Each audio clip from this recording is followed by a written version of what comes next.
baik kawan pajak, kembali lagi bersama kami tim penyuluh dari kantor pajak Manado. Senang sekali kami bisa menyapa bertemu dengan kawan pajak semua dalam kesempatan itu podcast yang kami laksanakan di KPP Pratama Manado. Pada kesempatan ini kami sudah bersama-sama dengan satu tim ya, dengan Kak Rahmi ya. Apa kabar Kak Rahmi? Alhamdulillah. Alhamdulillah ya. Baik, mungkin kawan pajak bertanya-tanya. Sekarang kan sudah di bulan Maret ya, pada saat kita merekam podcast ini itu sudah berada di hampir penghujung bulan Maret 2025. Nah, beberapa tempat Kak Rahmi ya, beberapa tempat yang saya lihat itu seringkali ada yang himbauan untuk melaporkan SPT, kemudian ada yang himbauan untuk saya sudah lapor, kamu kapan, kan begitu ya. Iya. Nah, mungkin topik ini yang bisa dibilang agak menarik yang akan kita bahas pada kesempatan ini. Jadi kawan-kawan bersama dengan Kak Rahmi kita akan sharing-sharing tentang SPT, terutama mungkin SPT Orang pribadi. ya, SPT orang pribadi. Mungkin langsung saja Kak Rahmi ya. Seperti tadi yang kami sampaikan, mungkin kalau bisa Kak Rahmi jelaskan tentang SPT itu sendiri, apa sih poinnya sebenarnya SPT itu? Oh iya, baik Pak Ence. Sebenarnya seseorang yang sudah memiliki NPWP itu selain memiliki kewajiban untuk membayar pajak, itu juga memiliki kewajiban untuk menyampaikan SPT tahunan. SPT tahunan, baik. Lalu apa itu SPT? Jadi dalam hal ini SPT tahunan PPH ya, pajak penghasilan. Betul. Itu merupakan formulir yang digunakan wajib pajak untuk melapor perhitungan dan pembayaran pajak. Kemudian ada juga objek pajak maupun yang bukan objek pajak, harta maupun hutang. Oke. Nah, kemudian mengapa kita harus melaporkan Iya, SPT iya. tahunan? Mungkin kan kawan pajak bertanya-tanya, Iya. terus buat apa?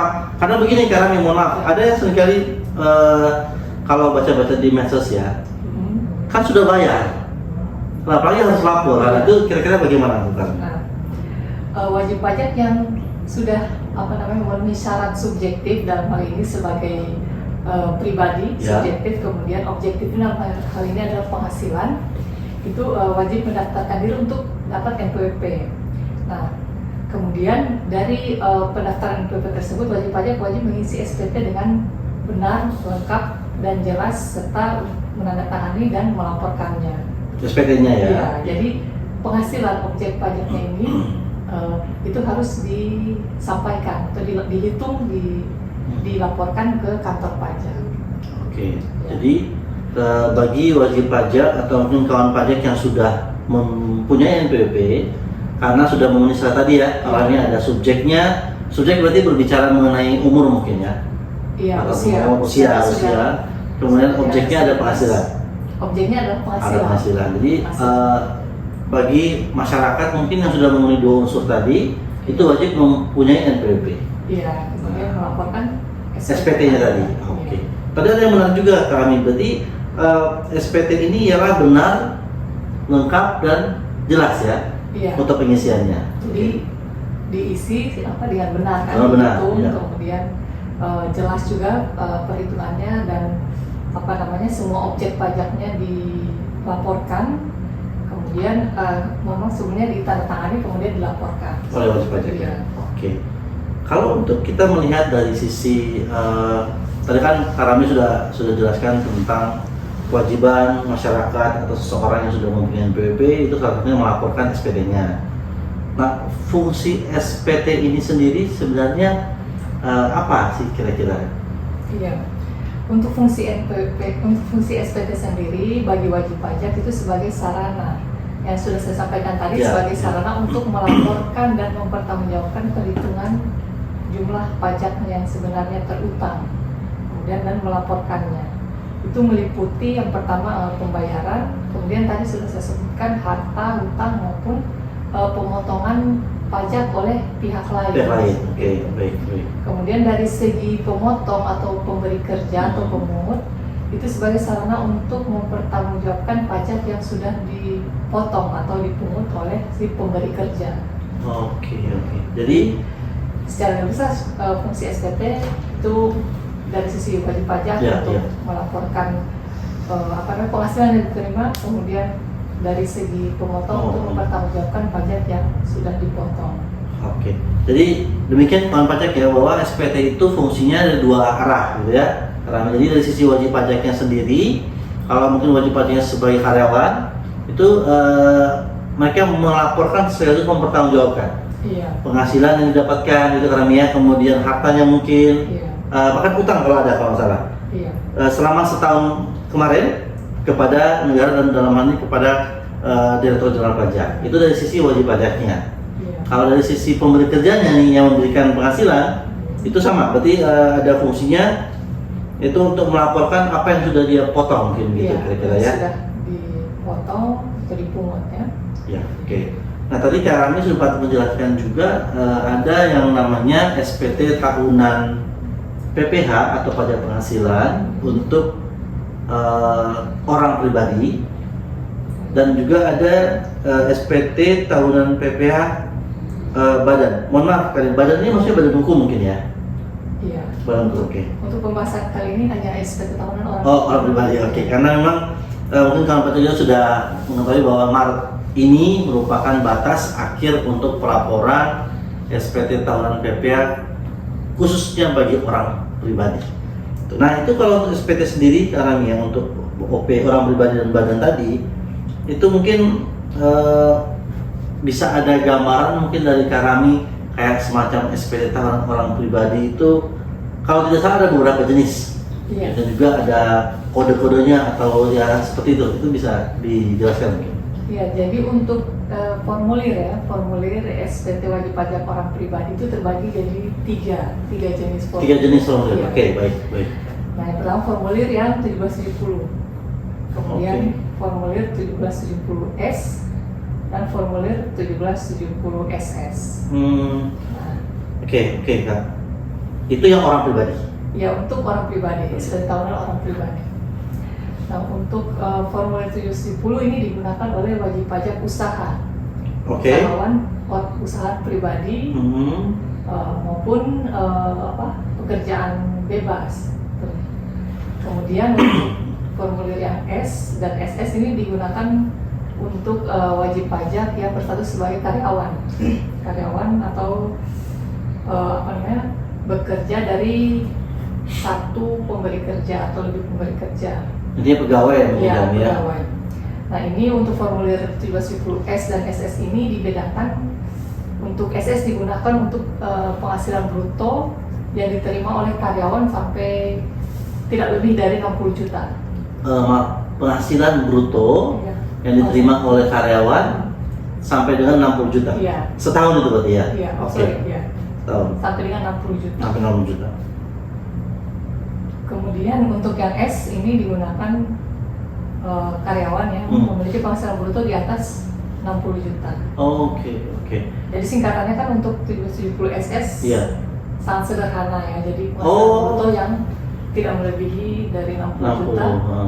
Kemudian 770S yang sederhana itu penghasilan brutonya sudah di atas 60 juta. Berarti S ini sederhana dan sangat sederhana gitu ya. Oh iya. Jadi begitu kalau pajak, mungkin kalau pajak ada yang baru pertama kali mendengar istilah form ini untuk orang pribadi khususnya ya. Iya. Jadi yang disampaikan oleh Karami tadi kawan pajak bahwa ada 3 jenis SPT tahunan untuk wajib pajak orang pribadi. Itu ada yang 1770 kodenya, ada yang S atau sederhana dan ada yang SS sangat sederhana. Tadi kalau disampaikan mungkin sederhananya berarti untuk yang S dan SS ini hanya bisa dipergunakan bagi wajib pajak orang pribadi yang berstatus sebagai pegawai, kira-kira begitu. Iya, sebagai pegawai. Kalau misalkan dia pegawai tapi punya usaha, nah mungkin kan pajak ada yang mau tanya nih, kalau dia pegawai dan dia punya usaha itu kira-kira pakai formulir yang mana, Kak? Lebih disarankan ke 1770. Umum berarti? Iya. Oh, Karena oke, sudah ada oke. usaha. Iya. Kan formulir untuk usaha pribadi kan 770. Betul, Dia betul. ditambah lagi dengan dirinya sebagai karyawan kan. Jadi lebih ke disarankan untuk formulir 770 lah. Coba berarti bisa dibilang kalau 710 lebih umum ya. Iya, ke Umum. formulir 770. Oke, jadi demikian kawan pajak. Ciri utamanya yang membedakan formulir ini adalah Kalau yang ada S-nya itu berarti hanya untuk karyawan atau pegawai. Betul. Tapi kalau meskipun pegawai tetapi ada penghasilan dari sumber lain kayak usaha mungkin atau dari profesi ya mungkin karena kayak Iya. semacam dokter mungkin Iya. yang buka praktek gitu kan, Berarti pakai formulir yang 17. yang umum sudah 70. Oke, baik. Nah, sini juga mengenai pelaporannya, Kak. Karena kan tadi kita sudah bahas tentang jenis SPT-nya, khususnya untuk wajib pajak orang pribadi. Terus ada juga pernah kami mendengar istilah yang e-filing. E-filing atau e-filing sebenarnya? E-filing. E-filing. Iya. Iya. File atau file gitu ya. Filing. Nah itu mungkin elektronik ya sepertinya ya. Ini juga. kira-kira bagaimana ini kalau untuk Oh, iya. penjelasan itu, Kak? Nah, jadi untuk yang tahun pajak 2024 ini wajib pajak melaporkannya kalau lewat online itu menggunakan e-filing di web ya, DJP Oh, oke, online, baik. DJP online, Online ya. djponline.pajak.id. Nah, kan untuk tahun depan kan sudah akan ke Cortex ya. Betul. Tapi untuk Betul. tahun 2024 dan ke belakang ini masih menggunakan aplikasi untuk pelaporan online ya, aplikasi web DJP online pajak. Oke. Baik. Ya, untuk e-filing dan e-form ya. Kalau e-form itu yang apa maksudnya, Kak? E-form lebih banyak digunakan oleh wajib pajak usahawan. Oh, oke. Berarti apa bisa disimpulkan bahwa kalau wajib pajak yang tadinya menggunakan 1770 yang kode tadi ya Kak Ami ya, kan berarti itu formulir umum ya. Berarti pada saat dia akan memilih online, dia pakai e-form. Iya, bisa dia memilih e-filing atau e-form. Oke. E-form ya, E-form. 1770. Iya. Iya. 10. Oke. Oke, jadi kawan pajak istilah e-filing itu lebih kepada pelaporan secara online. Iya, dan masih bisa juga manual ke kantor pajak. Kantor ya. pajak. Iya, bisa juga lewat pos kalau wajib pajak Baik. tidak dapat datang langsung ke kantor tapi masih mengisi manual bisa dikirimkan lewat pos. Nah, ini juga yang baru mau kami tanyakan ya Rami ya. Untuk mekanisme pelaporannya nih, misalkan ada kawan pajak mungkin NPWP-nya terdaftar di misalkan Jakarta lah. Kemudian karena tugas beliau jadi pindah ke Manado gitu kan. Nah, untuk pelaporannya sendiri, katakanlah wajib pajak yang bersangkutan sudah pernah melapor online, itu kira-kira bisa apakah harus lapor di Jakarta? Oh, tapi sudah melapor online. Sudah ya, Iya. sudah pernah menggunakan online. Apakah bisa wajib pajak ini datang ke kantor pajak terdekat? Apakah Manado atau mungkin yang paling dekat dengan Manado, Bitung mungkin, untuk melaporkan SPT-nya? Kalau sudah melaporkan online, Ya. historinya sudah pernah melaporkan online, berarti dari sistemnya sudah terkunci dan wajib pajak sudah tidak bisa lagi melaporkan manual ya. Oh, Jadi, begitu. tetap harus melalui online. Oke. Namun kalau misalnya wajib pajak memerlukan petunjuk atau bantuan, bisa datang ke kantor pajak untuk dibantu tata cara pengisiannya melalui online. Online. Oke. Tadi menarik Kak. Berarti kalau sudah pernah wajib pajaknya lapor online, dia sudah tidak diperbolehkan lagi menggunakan manual atau menggunakan formulir. Iya. Oh, iya. Sudah terkunci dari sistemnya untuk melaporkannya tetap secara online. Oke. Memang arahnya ke sana untuk Eh, lebih mudah. yang mungkin isinya digitalisasi mungkin ya, jadi semua lebih ke perles seperti itu ya. Oke. Ya, jadi kawan pajak tadi hal yang disampaikan Kak Rami, apabila kawan pajak sudah pernah melaporkan SPT secara online, gitu ya, Iya. berarti sudah tidak bisa lagi kita menggunakan yang formulir manual. Jadi kita tetap harus pakai online. Tetap Oke. online. Jadi kedepannya kayak online terus gitu kayak tidak bisa lagi Iya. maju mundur online formulir tidak bisa ya. Iya, tidak bisa. Tidak Jadi bisa, sudah oke. masuk online seterusnya kan. Ya, oke, baik. Nah ini memang karena kita podcast kawan pajak, jadi ini kalau mungkin kawan pajak ada yang bertanya, ada yang mau disampaikan, bisa mungkin disampaikan di kolom komentar kami, karena tidak dua arah ya. Nanti mungkin pada saat kami buka IG-nya bisa kawan pajak sampaikan secara langsung kalau ada hal-hal yang ingin ditanyakan. Baik. Untuk batas waktunya kapan Kak? Pelaporan SPT ini? Untuk batas waktu sampai saat ini masih tanggal 31 Maret ya, 31 Oke, Maret. 31 Maret 2025. Iya. Jadi masih seperti tahun-tahun Sama. sebelumnya, jadi masih Iya. batasnya 31 Maret. Kalau misalkan ini, misalkan 31 Maret 2025 kan kalau tidak salah itu ada libur Lebaran ya kalau tidak salah ya. Itu bagaimana ya? Apakah bisa libur juga nih pelaporannya atau maksudnya apakah akan dimundurkan pelaporannya batas waktu atau memang tanggal 31 Maret? Itu saya ranah kebijakan. Ya, kebijakan ya. Kurang. Tapi kalau tidak salah di undang-undangnya memang paling lambatnya 3 bulan ya setelah akhir tahun gitu kan ya. Berarti apakah ya tadi ya menunggu Dimajukan. petunjuk lebih lanjut? Jadi mundur ke besoknya. Ya, Tapi cutinya sampai tanggal untuk April kalau nggak lebaran, salah cuti ya? lebaran iya sampai April. April. Oke, baik. Menunggu kebijakan seperti apa. Nah ini kita kayaknya ngomong yang agak pahit-pahit sedikit nih sekarang nih Depan. tentang SPT. Ya gitu kan mungkin saja kawan pajak bertanya-tanya. Tadi kan disampaikan bahwa batas waktu Maret 2025 atas tahun pajak yang tahun lalu 2024.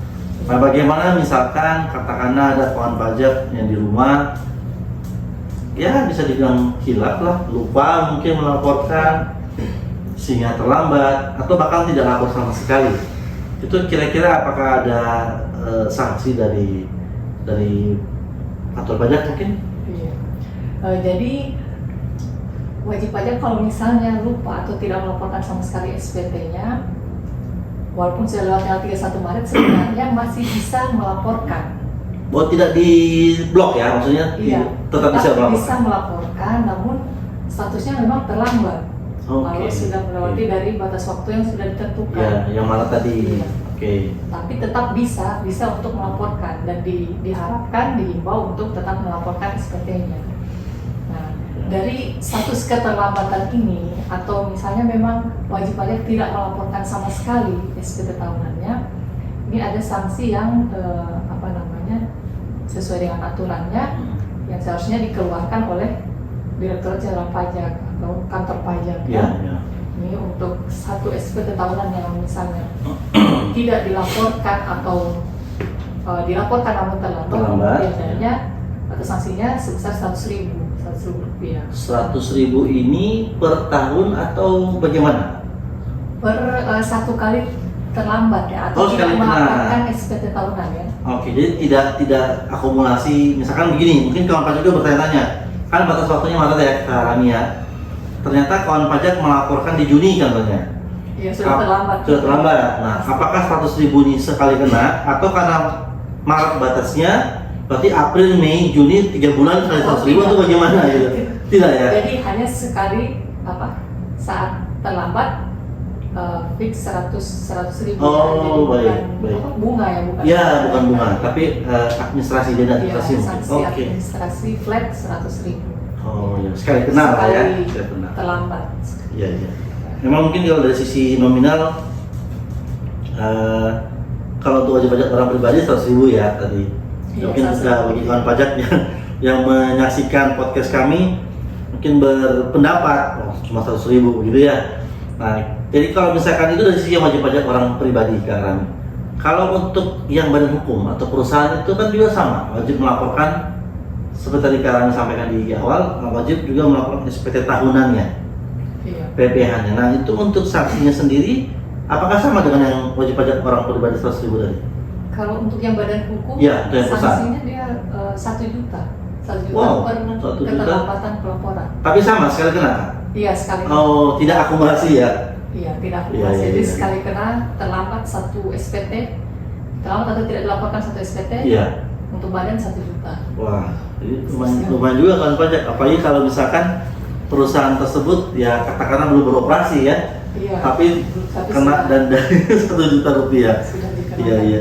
denda. Jadi ya mohon maaf kalau aja kami mungkin harus mengangkat topik yang pahit ini juga biar menjadi informasi dan edukasi kepada kawan pajak sekalian. Oke, mungkin Ya kurang lebih apa yang kami sampaikan, diskusi dengan kami tadi, mulai dari SPT, apa itu SPT, kemudian manfaatnya apa, bagaimana cara lapornya, ada yang masih bisa manual, ada yang sudah harus online, begitu ya.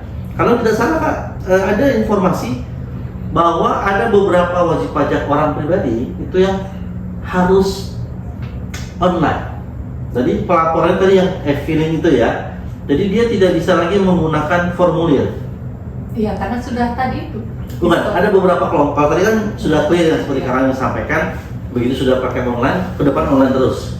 Nah, tapi ada beberapa, kalau tidak salah kayak PNS begitu, TNI Polri itu katanya sudah harus menggunakan online. Iya, sudah Ya, kira-kira begitu. Iya. E-filing ya.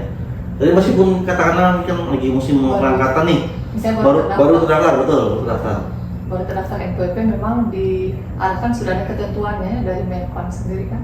Oh, ada untuk iya, bisa. sudah ada Oke. ketentuannya wajib menggunakan pelaporan online. Dalam hal ini ya e-filing atau e-form kalau misalnya memiliki usaha Ya, ya. bisa melalui Online tadi. iya e-form untuk 1770.